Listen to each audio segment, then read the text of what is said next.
At what point did we become North Korea? Well, I think the Irish comedy writer found that out 2 days ago at Heathrow Airport. Wow, Nigel Farage just told US Congress that the UK has become like North Korea. He is not going to allow Keir Starmer to gaslight those in the US and the Trump team. Keir Starmer, he tried it on his past 2 meetings with Donald Trump to pretend that we love free speech in the UK and that he is a huge proponent of it. But Nigel Farage, he has dismissed those lies of Keir Starmer by going to US Congress and telling the truth of what is really going on in Britain at the moment, right after, a couple days after, Graham Linehan, the comedian, was arrested by 5 armed cops at Heathrow Airport. Let's take a little listen to what he had to say. There is not a parent in the United Kingdom, and I would guess it's the same for America too, that is not concerned about content their children as minors can find on the internet. Not a single parent that is not concerned about this. But at the moment, we're not finding the right solutions. I do myself begin to think that hardware might be one of the solutions.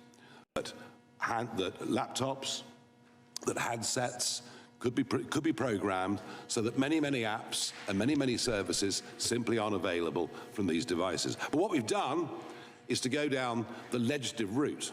And it's extraordinary that, you know, I come from the land of Magna Carta, I come from the land that gave us the mother of parliaments, and it doesn't give me any great joy to be sitting in America and describing the really awful authoritarian situation that we have now sunk into. There we go. Him calling the place authoritarian. Britain really has sunk if Nigel Farage is having to go out there and desperately beg Americans to save us from this authoritarian nightmare that we're living through. So far that he has to even call Britain something like North Korea. Do you think it is that extreme, the situation that we are in, or do you think he is being over the top? Let me know in the comments down below. J.D. Vance did us all a service at the Munich Security Conference back in February this year. He really got this debate up and running, and it's a vital one. We've run on since then. The Online Safety Act was put in place by the last Conservative government. I don't doubt for a minute they're good intentions, but sometimes the road to hell is paved with those good intentions. And we are now where we are. We have a couple of very famous cases. We, of course, have Lucy Connolly, who put out an intemperate tweet after the savage murder of those 3 beautiful young girls, she herself, a mother who had lost a child. It was intemperate, it was wrong, but she removed it 3.5 hours later, sentenced to 31 months in prison. She's now out, having served 40% of the time. I wanted to bring her with me today as living proof of what can go wrong. Sadly, the restrictions that have been put on her banned her from making the trip.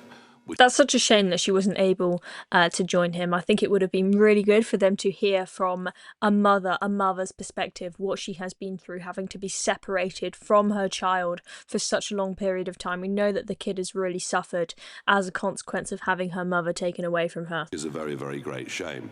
And we, of course, have the extraordinary events that we understood yesterday of Graham Linehan, the comedic writer, and he put out some tweets months ago when he was in Arizona, and months later he arrives at Heathrow Airport to be met by 5 armed police. Armed police, not a big deal in the USA, a very big deal in the United Kingdom. 5 of them. And he was arrested and taken away for questioning. He's not even a British citizen. He's an Irish citizen. This could happen to any American man or woman that goes to Heathrow that has said things online that the British government and British police don't like.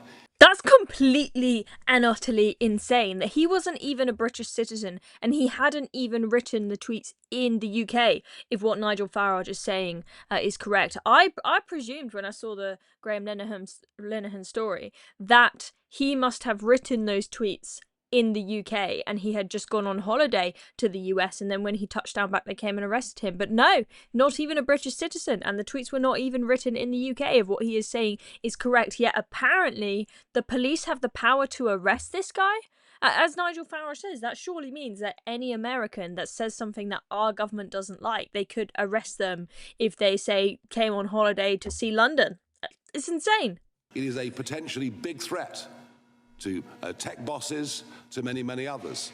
This legislation we've got will damage trade between our countries, threaten free speech across the West because of the knock-on rollout effects of this legislation from us or from the European Union. So I've come today as well to be a klaxon, to say to you, don't allow piece by piece this to happen here in America.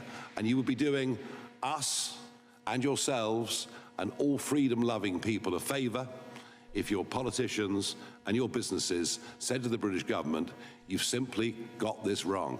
At what point did we become North Korea? Well, I think the Irish comedy writer found that out 2 days ago at Heathrow Airport. This is a genuinely worrying, concerning and shocking situation, and I thank you for the opportunity to come here today. Thank you, Mr. Well said. Thank you, Mr. Farage. Absolutely brilliantly said, and the live stream goes on. I'm sure you can go check it out online if you want to take a look of them asking him questions. But that was just a little snippet there, and you could see how passionate he was about this free speech nightmare that we are going through in the UK. And that point that he made at the end, essentially asking politicians and businesses to tell the British government, you have got this wrong. That is what I really wanted to hear from him. I really want Nigel Farage to put pressure on those in the US, not just politicians, but businesses that trade with us as well, social media companies, etc., to really put the pressure on, because that is the only way that we will be saved from this nightmare. I'm Chloe Dobbs. Thank you very much for watching this video. If you enjoyed this, make sure you hit the subscribe button down below so you don't miss out on our future videos. See you next time.